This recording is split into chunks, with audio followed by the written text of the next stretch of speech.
ఇది బొంగళూరు అనమాట, మారం అపార్ట్మెంట్స్ అంటే ఆదిబట్ల టీసీఎస్ దగ్గరనే. టీసీఎస్ ఇది మనకు కనిపిస్తుంది. ఇది వచ్చేసి 30 ఫీట్ రోడ్ అనమాట.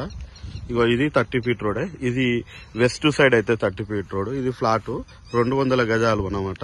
ఇటు సైడ్ వెస్ట్ సైడ్ వచ్చేసి మనకు 36 వస్తుంది సైజు. ఈ సౌత్ మళ్ళా వెస్ట్ సౌత్ కార్నర్ అనమాట. ఇది కూడా 30 ఫీట్ రోడే. ఇటు సైడ్ 50 వస్తుంది పేసింగ్. 36, 50 కార్నర్ ఫ్లాట్ అనమాట. ఆ కడి వరకు వస్తుంది. ఈ కడి వరకు వస్తుంది. ఇది ఓఆర్ఆర్ ఇన్సైడ్ ఫ్లాట్ అనమాట. మంచి బాగుంది ఫ్లాట్ అయితే. వెరీ గుడ్ లొకేషన్, చాలా బాగుంది. ఇదంతా ఫ్లాట్ అనమాట. అది మారం అపార్ట్మెంట్స్, దాని అవతల టీసీఎస్ ఆదిబట్ల.